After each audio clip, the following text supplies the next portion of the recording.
थोड़ा नीचे कर। सैयद सलीम साहब, मुस्तफ़ा महमूद साहब, सैयद इब्राहिम उर्फ लल्लू भाई, स्टेज पे दीगर तहरीक के कायदीन, नौजवान साथियों, बुज़ुर्गों, पसे पर्दा सुनने वाली मोहतरम माँ और बहनों, अस्सलाम वालेकुम। मगबरों को भी सलाम।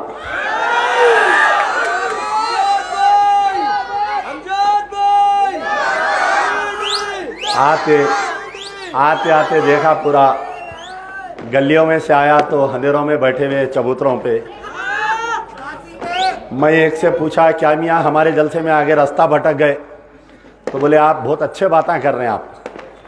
आप जो है इसमें हमारे भी फ़ायदा हो रहा है इसमें। अब बहरहाल बहुत इंतज़ार था कि याखुतपुरे का उम्मीदवार मजलिस बचाओ तहरीक का ऐलान नहीं हो रहा बोल के सुबह से शाम तक 500 टेलीफोन आ रहे थे पूरे दुनिया से फ़ोन। भाई एमबीटी कहीं को नहीं लड़ ली, एमबीटी का अभी तक ऐलान कहीं को नहीं हुआ, यानी 500 रोज़ाना टेलीफोन आ रहे थे। तो बहरहाल मैं बोला मियाँ देखिए, दावत में जो है दूल्हे का दस्तर आखिरी में बिछता, तो आखिरी में ऐलान हुआ अपना। खैर बहरहाल इंतखाबात का मौसम है, पूरे तेलंगाना में जो है इलेक्शन चल रहे हैं। तेलंगाना का इलेक्शन जो है सेमीफाइनल है। सेमीफाइनल के मायने ये है कि 2024 में कौन प्रधानमंत्री बनेगा, कौन प्राइम मिनिस्टर बनेगा, मोदी को कैसा हटाया जाएगा, उसका फैसला तेलंगाना से होगा। और तेलंगाना में जो है 50 सीट ऐसे है, 50 सीट ऐसे है जो मुस्लिम डोमिनेटेड कॉन्स्टिट्यूंसीज है। तो ये 50 सीटों पे जो मुस्लिम जो पार्टी को वोट देंगे वो पार्टी तेलंगाना में पावर में आएगी। अब आप मेरे से पूछेंगे कि भाई हम किसको वोट देना, जहाँ पर एमबीटी का नहीं है, हम किसको वोट देना बोल के कई लोग मेरे से सवाल कर रहे हैं। अजलाओं से मुसलमानों का फ़ोन आ रहा, तो मैं उन तक एक मैसेज पहुँचाना चाह रहा हूँ आपके द्वारा कि आप जो है बड़े मोदी को मारने के लिए, बड़े मोदी को हटाने के लिए छोटे मोदी को यहाँ से हटाओ। समझ गए ना बात को? पूरे समझदार है अपने लोग। अब ये पूरा वायरल करो मेरा मैसेज। ये छोटा मोदी क्या करा? पिछले 8 साल में 5 मस्जिदों को शहीद करा ना, ठीक है। ये छोटा मोदी क्या करा? 5 आलेर एनकाउंटर करा, 5 मुसलमानों को मारा। ये छोटा मोदी क्या करा? वक्फ के जायदादों को तबाह करा, 5 साल से वक्फ बोर्ड को लाक करके रखा। ये छोटा मोदी क्या करा? हमारे को भीख का चिप्पा दिया। हमको क्या दिया? दलित बंधु में 10 लाख, बीसी को 2 लाख, हमको क्या? भीख का चिप्पा। तो अब ये छोटे मोदी का वक्त आ गया, इसको हम टाटा बाय बाय करना है। अब छोटे मोदी के साथ इनके भांजे भी बहुत तड़प रहे, भांजे को भी बहुत दर्द हो जा रहा। मामू नकटा मामू, हमारे तो मामू नकटे नहीं है, हमारे मामू बहुत स्मार्ट है। पठानों के मामू कैसे रहते मालूम ना? सलीम भाई बोल रहे थे कि बच्चा गोरा है, स्मार्ट है। पठान का बच्चा हूँ यहाँ, सलीम भाई गोरा स्मार्ट तो रहूँगा, लेकिन आप मेरे को इनसे उनसे रिश्ता मत जोड़ो। मेरे मामू मेरे ससुरे हैं, गुस्से में आ जाएंगे सुने तो, घर में झगड़ा हो जाएगा, वालदा गुस्से में आ जाएंगे, मियाँ मैं मेरे भाई की बच्ची करके लाया शादी तेरे को, ये सलीम को लाओ घर में उठ बैठा कराओ इसको। इनकी वालिदा जो है, आपकी वालिदा, सलीम भाई की वालिदा, मेरी वालिदा को अरबी पढ़ाई से वाले। आपके वालिदा का नाम सलीम भाई? जमील उन्नीसा इनकी वालिदा वाइजा थे, बहुत नेक घराने से सलीम भाई का ताल्लुक। मेरी वालिदा को, मेरी खाला को, और आज भी सलीम भाई जब घर में आते मेरे वालिदा के पैर पड़ते, कदम बोस होते। तो अगर ये मैसेज मेरी वालिदा तक कोई बच्चे पहुंचा देंगे, मत पहुंचाई नू सलीम भाई क्या बोले सो यहाँ पर। अब रही बात इलेक्शन का, इलेक्शन चल रहा है। पूरे इलेक्शन में मैं वादा किया कि कोई छिचोरी गुफ्तगू नहीं होगी, कोई गैर ज़रूरी इल्ज़ाम तराशी नहीं होगी, कोई तशद्दुद की गुफ्तगू नहीं होगी। बात होगी तो याखूतपुरे के बुनियादी मसाइल के ऊपर बात होगी। अमजदुल्ला खान आके आपके सामने मोदी मोदी अमित शाह नहीं करेंगा। जब मोदी का जो देखना है वो मोदी को देखेंगे, अमित शाह को देखना है देखेंगे, बहुत वक्त है। ये बाकड़े पहलवाना क्या करे, अपना कुछ नहीं करे, देखेंगे इनका।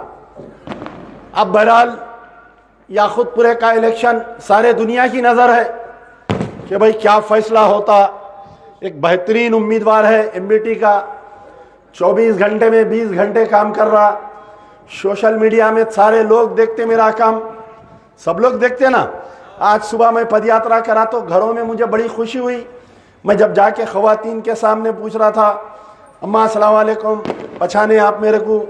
तो ज़ईफ़ लोग, ज़ईफ़ नौजवान जो भी है, हाँ हम पहचानते आपको, हम आपका काम देखते रोज़, हम आप रात रात भर बैठ के प्रजा दरबार के द्वारा जो गरीबों का काम करते हम वो भी देखते। बोले फिर बोले हम आपको इसलिए पहचानते कि आप अमानुल्लाह खान के बेटे। उसके बाद में ये हुआ, मैं जब नशेमंद नगर पूरा दौरा करते करते आया। अब बहुत बातें की जा रही हैं। आज से कुछ दिन पहले यहाँ पर एक बड़ा जलसा हुआ, जलसे में मोहतरम एमपी साहब भी आए थे। तरक्की के करोड़ों रुपए की तरक्की। हमारे दिल्ली के कोई जर्नलिस्ट आए हुए थे कल मेरे पास, आज भी मौजूद होंगे मैं समझता हूँ यहाँ पर जलसे में वो लोग। ये दिल्ली के जर्नलिस्ट सर्वे कर रहे हैं पूरा हैदराबाद पार्लियामेंट कॉन्स्टिट्यूंसी में। वो लोग बोल रहे हैं कि भाई जो उत्तर प्रदेश के जो दुनिया हिंदुस्तान के मुसलमानों में असदुद्दीन ओवैसी का एक ऐसा इमेज है कि हैदराबाद जो है स्विट्जरलैंड है, स्विट्जरलैंड। इन्होंने पूरा हैदराबाद को स्विट्जरलैंड बना दिए। यहाँ से यहाँ जहाँ मेरा स्टेज है, ये स्टेज से 100 कदम दूर जाइए, लेफ्ट में एक ओपन प्लाट पे कम से कम एक 50 गाड़ी कचरा पड़ा हुआ है। यहाँ पर जो नशेमंद नगर के, आप यहाँ के चीचा मालूम कचरा है उधर, कितने बच्चे बीमार पड़ रहे हैं। ये गलियों में पूरे गंदा पानी आ रहा। आज कोई लाके बॉटल में मेरे को पानी बताए, साहब नशेमंद नगर में तकरीबन 3 महीने से पोल्यूटेड वाटर आ रहा। नल खोले तो 1 घंटे तक गंदा पानी आ रहा। यहाँ की लोकल कारपोरेटर को हम कई बार बोले, एमएलए साहब तकरीबन 6 महीने 1 साल से बीमार है, हम उनको बोल रहे हैं, एमपी साहब को फोन कर रहे हैं, ना वो कचरा साफ हो रहा, ना वो गंदा पानी दूर हो रहा। अब आप बताइए फिर वो कहाँ पर है तरक्की? कभी बोल रही कि मैं आईटी टावर ला दिया, कभी बोल रही कुछ।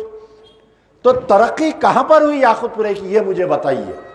क्या याखूतपुरे में मैं एक 10 पॉइंट्स की गुफ्तगू करूंगा, कोई मैं बार बार बोल रहा हूं कि कोई छिचोरी गुफ्तगू नहीं होगी, कोई गैर ज़रूरी गुफ्तगू नहीं होगी।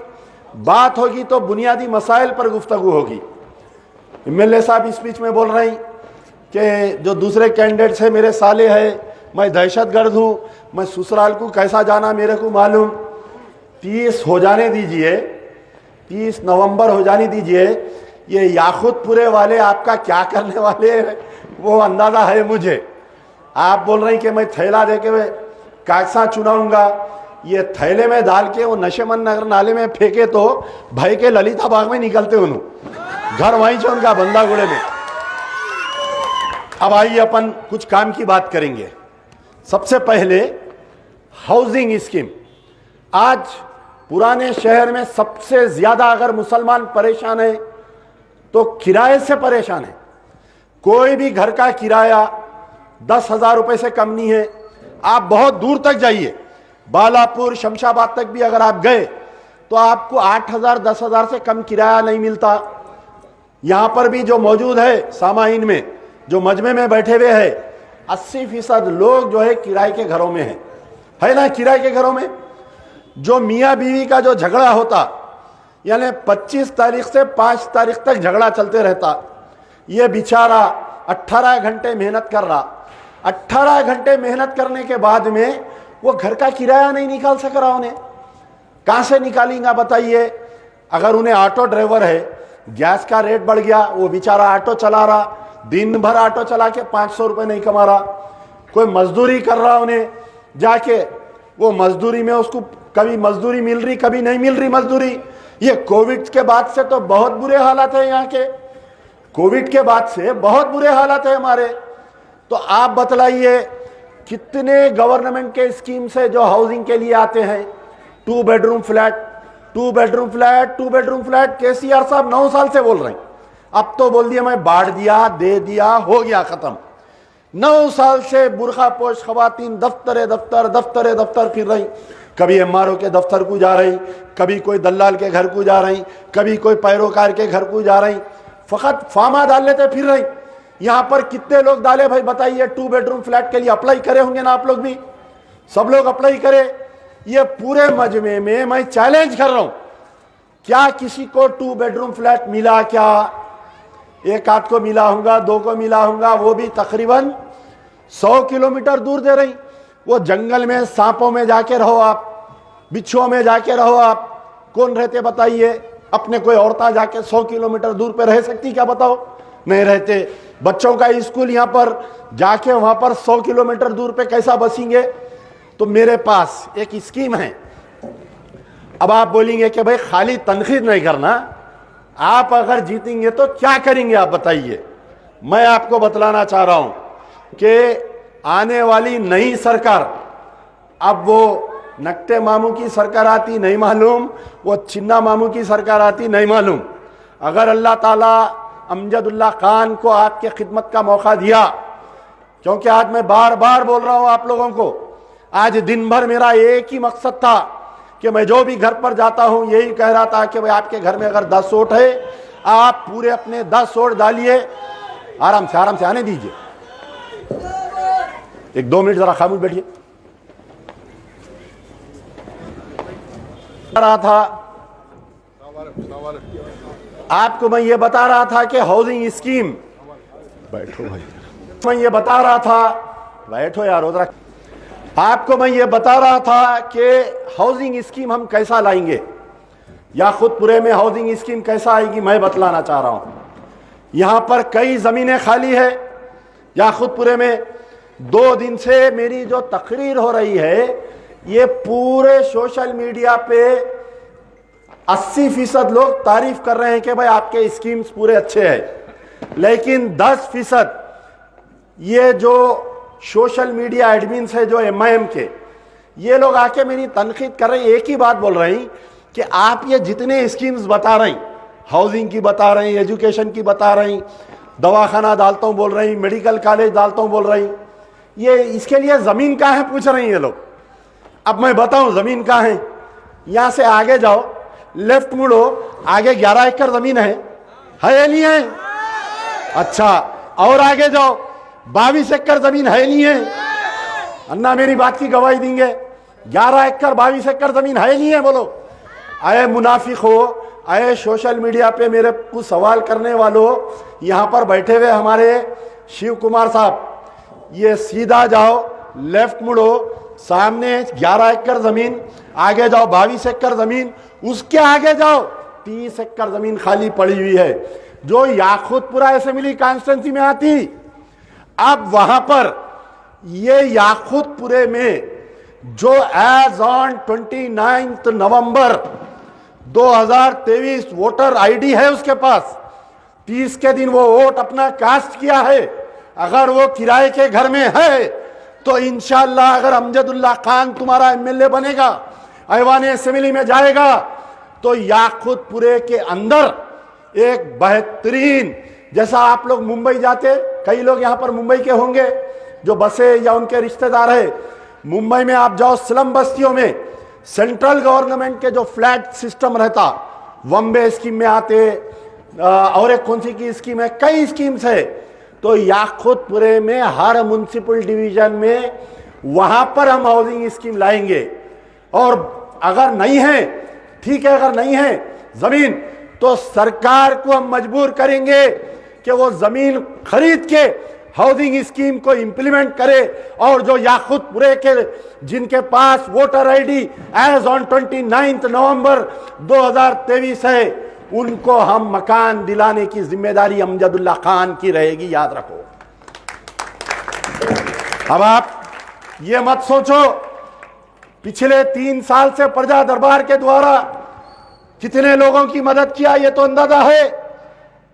और ये अमानुल्लाह खान का बेटा है। कौन सी सरकार से कैसा पैसे निकालना, कौन सी सरकार से कैसा इंप्लीमेंट कराना, ये मुझसे सीखो सब जने आकर, मैं आपको बतलाता हूं। उसके बाद में यहां पर आप बतलाइए कि मुसलमानों में सबसे ज्यादा ये प्रॉब्लम है कि हमारे पास हेल्थ अवेयरनेस नहीं होता। हम कब दवाखाने को जाते, जब हम जमीन पे गिर जाते तो हम दवाखाने को जाते, 5 बीमारियां निकलते। बीपी, अगर कोई लेडीज है, अगर कोई लेडीज गए तो बीपी, थायराइड, शुगर। अगर मर्द आदमी है बीपी, शुगर, किडनी फेलियर या नहीं तो कैंसर। आज कैंसर की बीमारी आम हो गई हमारे घरों में, आज किडनी फेलियर की बीमारी आम हो गई हमारे कने। हमारे कने हेल्थ अवेयरनेस नहीं है। 30 साल 40 साल, जब इंग्लिश में एक कहावत है कि व्हेन यू ग्रो 40, या आपका टमी अगर 40 इंच से बढ़ गया तो आप हर महीना दवाखाने को जाकर अपनी पूरी मेडिकल एग्जामिनेशन करवाना चाहिए। आप बतलाओ, क्या सरकार की कोई ऐसी स्कीम है जो आपको मेडिकल इंश्योरेंस दिलाती? क्या बताओ। मैं आपको मिसाल देता हूं, आप दिल्ली जाओ, अरविंद केजरीवाल को 8 साल या 9 साल जितने दिन केसीआर को मिले, अरविंद केजरीवाल को उतने दिन मिले। दिल्ली के सारे लोगों के लिए पूरा medical free free free test, यहां तक कि आप टेस्ट कराओ फ्री है। आप उस्मानिया जाओ 50% ले रहे हैं आजकल, नीम्स जाओ टोटल पूरा बंद कर दिए फ्री, गांधी हॉस्पिटल जाओ पूरे टेस्ट बाहर करा के आओ। अगर कोई कैंसर पेशेंट है, अगर उन्हें एमएनजे कैंसर हॉस्पिटल गया, एक पेट स्कैन लिखते 20,000 25,000 रुपए का पेट स्कैन। आप बतलाओ ये याकुतपुरे की गरीब आवाम कहां पर जाना चाहिए बताइए। क्या आपके पास कोई मेडिकल हॉस्पिटल है बड़ा? बताओ। कोई सुपर स्पेशलिटी हॉस्पिटल है किसी के पास है क्या? बताओ। पूरे याकुतपुरे में मैं चैलेंज कर रहा हूं, इंशाअल्लाह अगर अल्लाह ताला आपकी खिदमत का मौका दिया तो याद रखेगी कौम, जैसा अमानुल्लाह खान को याद करते ना, खान साहब को कैसा याद करते, बारकस में बड़ा दवाखाना बना के दिए। ये झूठे आज आके मेरे को मीडिया पे ये पूछ रही कि आपके बाबा 30 साल एमएलए थे, क्या करे कहते, अरे तू पैदा नहीं हुआ था अमानुल्लाह खान, बारकस में बड़ा दवाखाना बना के दिए। तू पैदा नहीं हुआ था, ईदी बाजार में सेटविन सेंटर बना के दिए, ईदी बाजार में गवर्नमेंट स्कूल बना के दिए, पूरे गवर्नमेंट स्कूलों की चंद्रायन गुट्टे में जाल बिछा दिए। उसी तरीके से अमजदुल्लाह खान आपको याकुतपुरे वालों को बेहतरीन super speciality hospital, Apollo Yashoda जैसा हॉस्पिटल नहीं बना के दिया मेरा नाम अमजदुल्लाह खान ने। आप मेरा रिजिग्नेशन लेटर लेके रख लो। ये दवाखाने में बच्चा पैदा यानी डिलीवरी से लेके हर वो चीज का इलाज फ्री होगा। आपके लिए टेस्ट अगर करवाना है, शुगर बीपी के हर चीज का टेस्ट उसमें फ्री रहेगा। क्या बतलाओ, क्या गवर्नमेंट के पास फंड्स नहीं है? 3 महीने 4 महीने में एक बड़ी इमारत आप तामीर नहीं कर सकते? बतलाओ। 10 मंजिला इमारत आप नहीं बना सकते? बताओ। क्या आपके पास हो गई? तो बहरहाल पहला स्कीम बोला, आपको हर म्युनिसिपल डिवीजन में एक हाउसिंग स्कीम लाऊंगा। जो वो म्युनिसिपल डिवीजन का वोटर है, अगर वो किराए के घर में है, वो ऑटो ड्राइवर है, वो ठेले बंडी पे अगर वो प्याज बेच रहा या तरकारी बेच रहा, घर का किराया नहीं निकल रहा, उसको हम गवर्नमेंट की तरफ से बेहतरीन हाउसिंग स्कीम ला के उसको जाती घर दिलाएंगे। ये नहीं कि एमएलए के अतराफ के चमचों को 2 बेडरूम फ्लैट मिल जा रहा या कोई पैरोकारों को मिल जा रहा, कारपोरेटर जाके अपने मियाँ के नाम पे घर ले रही, ऐसा नहीं। बिल्कुल जेन्यून वो ठेला बंडी वाले को दिलाएंगे, हम लड़के दिलाएंगे हुकूमत से। दूसरी चीज, जो आपका जो दवाखानों की परेशानी है उसको दूर करने की जिम्मेदारी अमजदुल्लाह खान लेगा और बेहतरीन दवाखाना बनाएंगे। पूरे याकुतपुरे के लिए एक दवाखाना बस नहीं होता, पहले एक बनाएंगे, इंशाल्लाह नेक्स्ट बजट में और एक बनाएंगे, इंशाल्लाह नेक्स्ट बजट में और एक बनाएंगे। बहरहाल दवाखाने की तामीर करना वो अमजदुल्लाह खान की जिम्मेदारी रहेगी। पूरा इलाज फ्री, कोई इलाज के लिए तड़पने की जरूरत नहीं है, कोई टेस्ट को पैसे देने की जरूरत नहीं है। मैं खुद कुर्सी दाल के अंदर रोज वो दवाखाने में 1 घंटा बैठूंगा आके, सुबह 6 बजे फजर की नमाज के साथ आके मैं बैठ जाऊंगा, दवाखाना चलाना मेरी जिम्मेदारी रहेगी। और आजकल हमारे घरों में किडनी फेलियर, कैंसर आम हो गया। ये नशेमन नगर के एक बेचारे कोई खान साहब है, पेट का कैंसर है, मुसलसल 3 साल से मेरे पास आ रही। 4 बेटियां हैं, बेचारों को बेटा नहीं है, वाइफ किडनी फेलियर है बेचारियों की, और वो खान साहब जो है कैंसर पेशेंट है, बड़ी मुश्किल से आते हैं यहाँ से नशेमन नगर से मेरे कने। तो ऐसे पेशेंटों के लिए गौर से सुनिए मैं क्या बात बोल रहा हूँ। जो लोग मेरा मजाक उड़ा रहे हैं, मत उड़ाओ मजाक। ये गरीबों की गुफ्तगू कर रहा हूँ, मजलूमों की गुफ्तगू कर रहा हूँ मैं। अगर तुम्हारे वो मोटे भेजे में बात नहीं आ रही, 4 बार सुनो मेरी स्पीच। जैसा गवर्नमेंट की स्कीम है कि विडो को पेंशन आता, जो बेवा है जिसको 3000 रुपए पेंशन आता, माजूर को 4000 पेंशन आता, ये किडनी फेलियर पेशेंट या कैंसर पेशेंट को 7000 रुपए पेंशन सिर्फ याकुतपुरा नहीं बल्कि पूरे तेलंगाना में जितने कैंसर पेशेंट है, जितने किडनी पेशेंट है, इर्रेस्पेक्टिव ऑफ एनी रिलीजन, कोई भी मजहब का रहो, उसको सरकार से पेंशन दिलाना वो अमजदुल्ला खान की जिम्मेदारी रहेगी। अब आप बोल रहे नहीं मियाँ, चलो ठीक है, एक एमएलए गया तो क्या हुकूमत को झुका सकता है क्या? उन्हें इतने बड़े बड़े स्कीम ला रहे हैं, आप करा सकते हैं क्या? एक एमएलए क्या करेंगा? एक और एक मजाक उड़ाया आ जाके। मैं बोला मियाँ डोडी में कितने खुल गए रहते, पूछा मैं, एक रहता, बस। अब समझ गया ना, ये उनके लिए है। अब उसके बाद में जो बच्चे पैदा हो रहे हैं अक्सर, यानी कॉमन हो गया अपने कने, जो मासूम बच्चे पैदा हो रहे हैं उनके दिल में सुराख आ रहा, सुन रहे हैं ना आप लगा भी, यानी 8 mm सुराख। तो यहां पर भी कोई मौजूद होंगे जिसके बच्चा पैदा हुआ, दिल में 6 mm और 8 mm का सुराख आ रहा उनको। तो इसका इलाज का खर्चा कितना है मालूम आप लोगों को? 6 लाख रुपए खर्चा है इसका। कितना है? 6 लाख रुपए। नीलोफर को गए तो उन्हें लिख के स्टार हॉस्पिटल को भेजते, नहीं तो केयर को भेजते, CMRF से, चीफ मिनिस्टर रिलीफ फंड से 1 लाख आते। वो ऑटो वाले का बच्चा, वो प्याज पे बंडी ढकलने वाले का बच्चा, उसके माँ बाप कहां से लाएंगे 5 लाख 6 लाख? बताओ आप कहां से लाएंगे, बताओ आप 6 लाख रुपए? घर भी बेच दिए तो नहीं आता, पूरा जायदाद बेच दिए, यानी उसके ने वो पैसे आते नहीं, वो बच्चा तड़प तड़प के कई बच्चे मर जा रहे हैं, कई बच्चे मर जा रहे हैं, मेरे सामने हो रहे हैं कई वाकयात। आप बेंगलुरु में जाओ, कर्नाटका में, अगर कोई दिल में सुराख है, पूरा इलाज फ्री कर्नाटका की गवर्नमेंट से। आप दिल्ली में जाओ, अगर कोई बच्चे के दिल में सुराख है, पूरा इलाज फ्री है। तो तेलंगाना के नकटे मामू का ने कई को नहीं है ये कानून? बताओ, कोई बोलते नहीं जाके, कोई करते नहीं, सब अपने दलाली में लगे हुए, एमएलए एमपियां वक्त के ज्यादा अपने पैरवियों में लगे हुए हैं। पहले तो ये नकटे मामू मिलते नहीं किसी से, अपॉइंटमेंट ही नहीं देते, इन्हों 3-3 महीने मिलते नहीं किसी से। मैं आपसे वादा कर रहा हूं कि गवर्नमेंट में जो आरोग्यश्री स्कीम है या CMRF में टोटल लाएंगे हम, पूरा हार्ट की सर्जरी 5 लाख होने दो, 6 लाख होने दो, 7 लाख होने दो, 12 लाख होने दो। बास केसेस में 12 लाख भी होती बिल उसमें। अगर वो बच्चे का होल बढ़के है, एक बार ऑपरेशन में नहीं होता, पहले 5 महीने में करते, फिर बच्चा 5 किलो का हुआ तो एक सर्जरी करते, फिर बच्चा 3 साल यानी 12 साल तक वो बच्चे की सर्जरी होते रहती। जैसा जैसा होल बढ़ते जाता उसका होल बंद करते जाते। The cost will go up to 12 lakhs। तो आप बतलाओ, जो बच्चा घर में अगर पैदा हो रहा, उसके माँ बाप को पूछने वाला कोई एमएलए एमपी है? नहीं है। आप खिदमत का मौका दीजिए।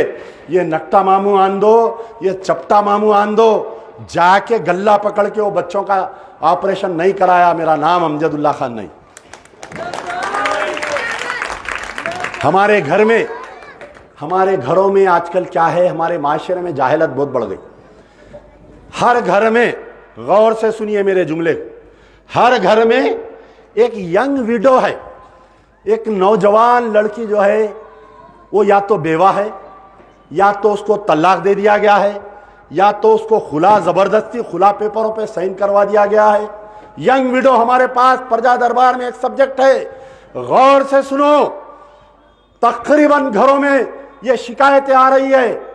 चलो ठीक है, तलाक हो गया, खुला हो गया, ठीक है, लेकिन जाहिलत की बुनियाद पर शौहर वो बीवी को ना तलाक दे रहा ना खुला दे रहा, उसको अटका के लटका दिया, इन्हें दूसरी शादी कर लिया। अब बोल रहा, कई केसेस आते, हम फोन पे बात करते, मियाँ क्यों सता रहा है ये बच्ची को, क्यों जुल्म कर रहा है बच्ची को, इन्हें तेरे साथ नहीं रहना चाह रही या तू नहीं रखना चाह रहा, छोड़ देना। तो बोलता नहीं नहीं, मैं तो उसको अटका के लटका देता हूं। खुदा ना खास्ता अगर खुदा का कहर तेरे पे पड़ा, अगर अल्लाह मियाँ तेरे को दोजख में उल्टा लटका दिए तो तेरा क्या हाल होगा समझ तू। ठीक है, ऐसे लड़कियों के लिए जो यंग विडो है, मासूम बच्चे हैं, जो दूसरी शादी नहीं कर रहे किसी वजूहात की बिना पर, उनका कोई देखने वाला नहीं है, माँ बाप ज़ईफ है। जैसा बच्ची बेवा होते माँ बाप उम्र से ज्यादा बेवा, उम्र से ज्यादा ज़ईफ हो जा रहे हैं। हमारे मुस्तफ़ा महमूद साहब के खास दोस्त है बेचारे, 7 साल से उनकी लड़की को ना तलाक दे रहा ना खुला दे रहा उसका हस्बैंड। बाप को कुछ नहीं था, शुगर आ गई, घुटनों की बीमारी आ गई, माँ को थायराइड आ गया, बीपी आ गया, माँ बाप दोनों परेशान, एक बेटी बैठी हुई है। उनके लिए भी हमारे पास है काम करने का सब्जेक्ट है। कैसा? जो लड़कियां पढ़े लिखे हैं, जो लड़कियां पढ़े लिखे, उनको हम बेहतरीन ट्रेनिंग दिलवाएंगे। कई सेंटर्स है, जाहिद अली खान साहब को अल्लाह सेहत दे, सियासत में जो है ये कॉलर की ट्रेनिंग देते वो लोग, क्या इंग्लिश में बात करना, एमएनसी कंपनी में कैसा जॉब करना, ये तमाम लड़कियों की इनकी बाज़ाफ्ता एक लिस्ट बनाई जाएंगी। कौन कौन लड़कियां हैं, बैठो बाबू, हाथा मत बताओ, बैठो जरा, कहीं बता रहे हाथा। ये पूरे लड़कियां जो यंग विडोस है, अमजदुल्लाह खान तुम्हारा भाई बनेगा, तुम्हारे बाजू का के ठहरेगा, पूरी लिस्ट बनेगी। सबको बाज़ाफ्ता अगर पढ़े लिखे तो ट्रेनिंग दी जाएंगी, उनको लैपटॉप दिलाया जाएगा। वो जो सामने व्हाइट टी शर्ट में है, अगर मैं उनको कहा कि भाई ये बच्ची अगर बेवा है, पढ़ी लिखी है, आप एक लैपटॉप दिलाओ, बोले तो क्या आप लैपटॉप नहीं दिलाते उसको, बताओ दिलाते ना। तो ऐसा कितने नौजवान मेरे लिए मदद करने के लिए आगे आएंगे, बताओ। मैं दिलाऊंगा, ऐसे लोगों को पकड़ूंगा। सर में देखो, उन्होंने एक को लैपटॉप दिलाते बोल रहे हैं, उन्होंने एक को लैपटॉप दिलाते बोल रहे हैं, उन्होंने एक को लैपटॉप। तो ऐसे बहुत लोग हैं भाई मदद करने वाले। मेरे को याकूतपुरा छोड़ के बाहर जाने की जरूरत ही नहीं है। याकूतपुरे के कई लोग एनआरआई से बाहर, वो लोग मदद करेंगे। हम उनकी पूरी लिस्ट बनाएंगे, उनका क्या है उनको ट्रेनिंग देंगे, उनको लैपटॉप दिलाएंगे। अगर उनको गाड़ी होना है, अगर बच्ची को 2 व्हीलर होना है, 25,000 रुपये अगर हम डाउन पेमेंट करें, 20,000, तो उसको एक गाड़ी आती, उन्हें अपने जॉब को जा सकती, उन्हें बाकी का तनख्वाह में 60-70 हज़ार रुपए की नौकरी मिलती। आप बतलाओ, क्या कभी जनाबे सदर इन बेवा नौजवान जो बेवा बैठी हुई है घरों में, इनके बारे में बात करें क्या? बताओ, कभी नहीं करते। आके बोलते वो एमएलए नामपल्ली में बोल रही मेराज हुसैन फूकते हैं, बलाला जाके वहाँ एरिया में बोल रही बलाला साहब फूकते हैं। यहीं नशेमंद नगर के तकरीर में बोले कि अहमद पाशा खादरी फूक फूक के तबीयत खराब कर लिए। अरे मियाँ ठीक है, उन्होंने फूक ले रही, तुम करोड़ों के जायदाद वक्त के फूक दिए ना बाबा, उसका बोलो, उसका हिसाब किताब कौन करते बताओ आप। तो ये हो गया यंग विडोस। अब जो पढ़े लिखे हैं, कई ऐसे बगैर यानी जो पढ़े लिखे नहीं है, उनके लिए क्या है, उनके लिए क्या है बताइए। हम उनको टेलरिंग का ट्रेनिंग देंगे, टेलरिंग की, ये आम टेलरिंग नहीं, फैशन डिजाइनिंग की ट्रेनिंग देंगे हम उनको। एक 40,000 रुपए की, एक 38,000 में जिगजैग बोल के एक मशीन आती है उषा कंपनी की, बेहतरीन मशीन, वो गम के पेंडिला नहीं, बड़ी मशीन, हाँ बड़ी मशीन, 40,000 रुपए की मशीन। अगर मैं फर्ज करो, अगर नशेमंद नगर में एक लेडी को मैं ट्रेनिंग दिलाया टेलरिंग की, अगर मैं आपके सामने आके बोला भाई एक मशीन दिलाओ, क्या आप लोग नहीं दिलाते? आप बताओ। करने वाला होना, बोलने वाला होना, समझाने वाला होना। ना मेरे को मेरे कौम की फिक्र, ना मेरे बच्चों की फिक्र, मेरे को खाली land grabbing land grabbing land grabbing, ये फिक्र है मेरे को पूरी। तो आप बतलाइए, ऐसे लड़कियों को हम ट्रेनिंग देंगे, उनको सोशल मीडिया पे, इनको लेडीज टेलरिंग का भी सिखाएंगे, इनको ब्यूटिशियन का भी कोर्स सिखाएंगे। एक दुल्हन को अगर रेडी कर लिए आप बंजारा हिल में जाके, तो लड़की को 10,000 रुपये इनकम होती, एक दुल्हन को तैयार करे। और वो ब्यूटिशियन की जो ट्रेनिंग होती ना, वो सिर्फ 3 हफ्ते की ट्रेनिंग होती। 3 हफ्ते में बच्ची राइट हो जाती, 3 हफ्ते में। 6 हफ्ते में हमारे कहने बारकस में एक आंटी है, बेचारे उन्होंने ट्रेनिंग देते, मैं भेजता हूँ, उन्होंने जो है 5,000 रुपये लेते। 6 हफ्तों में 5,000 रुपये में वो लड़की को लेडीज टेलरिंग की ट्रेनिंग देते और ब्यूटिशियन की भी देते। उसके बाद में वो लड़की हमारे कहने आती, हम पूछते क्या करते अम्मा, नहीं मैं टेलरिंग करती हूँ साहब, ठीक है मशीन दिलाते, हम अपील करते। उसके अकाउंट में पैसे आते, उन्हें मशीन लेके आती। नहीं उन्हें बोलती मैं ब्यूटिशियन का काम करती हूँ, हम उसको 18,000 रुपये का एक किट दिलाते। फिर थोड़े दिन में आके बोलती उन्हें साहब एक गाड़ी दिलाओ ना, आप लोगों को गाड़ी दिला रही, जोमेटो वालों को गाड़ी दिला रही, आप जो है स्विगी वालों को गाड़ियां दिला रही, जिसके जो बच्चे साइकिलों पे फिर के, मैं अक्सर फिरते रहता हूँ निकल के आउटस्कर्ट में, इधर उधर दावतों में से आते वक्त कभी देखता हूँ बच्चे जो है साइकिलों पे जोमेटो का काम करते, जाते जाते काट देता हूँ, मियाँ जरा कल आओ घर को तुम। दूसरे दिन हम उनका पूरा शिजरा खंगाल के कई लोगों को अल्लाह ताला जोमेटो स्विगी और वो ओला कैब ड्राइवरों को, कई लोगों को हम मदद किए हैं। तो यानी जिसको अटप गड़ गया ना, अपने को अटप गड़ गया, अपन कर रही, अब ये लोग परेशान हो रही, कैसा करते कैसा करते कैसा करते। अरे बाबा मौका देके तो देखो, बताते कैसा करते। तो ये है, ये जो यंग विडोज के लिए 2 स्कीम, या तो पढ़ी लिखी है उन्हें तो उसको हम यानी एमएनसी कंपनी में ट्रेनिंग दिलाएंगे, जॉब दिलाएंगे, लैपटॉप दिलाएंगे, उसको गाड़ी दिलाएंगे। अच्छा फिर उसके बाद में अगर वो नहीं पढ़ सकती तो उसको फैशन डिजाइनिंग सिखाएंगे, उसको हम उसका इंस्टाग्राम पे एक अकाउंट बनाएंगे, फेसबुक पे उसको पूरा ट्रेन करेंगे, उसको जो है रानी झांसी बाई बना के पेश करेंगे आपके सामने। ऐसी बना देंगे कि उन्हें किसी के ऊपर डिपेंड नहीं रहना, उन्हें खुद मुख्तार हो जाएंगी, उन्हें कमाएंगी, उन्हें अपने ज़ईफ माँ बाप का सहारा बनेंगी। तो ये हो गया यंग विडोस। अब आप आइए शहर में 45,000 से 50,000 ऑटो ड्राइवर्स है। ये मजमे में कितने हैं ऑटो ड्राइवर, हाथ उठाइए जरा। चलिए कई लोग हैं ऑटो ड्राइवर्स। एक मिनट, आप कहने ऑटो जाती है? नहीं है, आप जो है इंस्टॉलमेंट पे लेते, ऑटो इंस्टॉलमेंट पे लेते ना, ठीक है। अब वो जो ऑटो इंस्टॉलमेंट में लेते, ये परसों लॉकडाउन आया, 3 महीने का लॉकडाउन, 3 महीने का लॉकडाउन, 6 महीने का अगर आप इंस्टॉलमेंट नहीं दिए तो सीजर पार्टी निकली, उनको गिरफ्तार कर रही, खींच ले रहे ऑटो। अब इन्हें जो है 38 इंस्टॉलमेंट रहते, उसमें 7,000 रुपए के हिसाब से 38 इंस्टॉलमेंट बनना। अरे मेरे पास ऐसे केसेस आए, 22 इंस्टॉलमेंट बन दिया उन्हें, वो मारवाड़ी ऑटो खींच लेके चले गया, वो फाइनेंसर ऑटो खींच लेके चले गया। अरे सुन सुन सुन सुन के बेजार हो गया। कमिश्नर ऑफ पुलिस को बोला, उस वक्त के Cyberabad commissioner of police, Rachakonda commissioner, कोई कान पे जू नहीं ले रही, गुंडे फिर रहे बस्तियों में।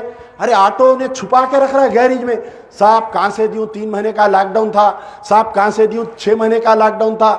फिर 1 महीना अगर वो ऑटो ड्राइवर इंस्टॉलमेंट नहीं दिया तो इंटरेस्ट, कंपाउंड इंटरेस्ट उसके ऊपर पूरा, यानी उन्हें जो मेहनत कमाया, जो 20-22 इंस्टॉलमेंट बना, पूरे डूब गए। तो अमजदुल्ला खान क्या करे, अब फिर वो अपनी पठान वाली पे आ गए। निकला मैं भी रोड पे, 1-2 फाइनेंसरों को दिए दबा के, पूरे फाइनेंसरों की मीटिंग हुई, याद है ना, फलकनुमा पे दिया था ना, हाँ। तो अब वहां पर पूरी मीटिंग हुई, मैं बोला 1 रुपया नहीं मिलता है, फलाने में दम तो वसूल कर लो, जाओ। अपन भी बोल दिए। अब परेशान हो गए मारवाड़ियाँ, अरे ये कैसा भाई, हम भी ठीक है। देखिए सग्गा भाई जो है बुरे वक्त पे 10,000 नहीं देता, एक मारवाड़ी 3.5 लाख का आपको ऑटो दे रहा, आप पाबंदी से बनना। अब लॉकडाउन आ गया तो कहां से बनेंगे बताओ, 6 महीने का कहां से बनेंगे। ये अमजदुल्ला खान बैठ के पूरे ये फाइनेंसरों की मीटिंग लेके कैरिड फॉरवर्ड कराया ना, कैरिड फॉरवर्ड। देखिए आप सामने मिसाल है। अब इसमें क्या हुआ, ये लॉकडाउन में कई ऑटो ड्राइवर्स मर गए। अब उसकी बीवी की कमाई जो है वो एक ऑटो है, वो ऑटो पे उसकी जिंदगी है, वो ऑटो पे उसके बच्चों की जिंदगी है।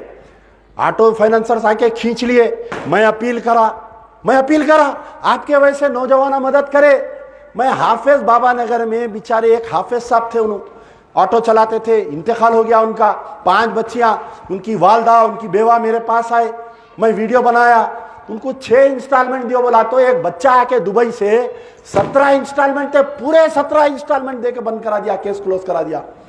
कई ऑटो वालों की हम मदद करें।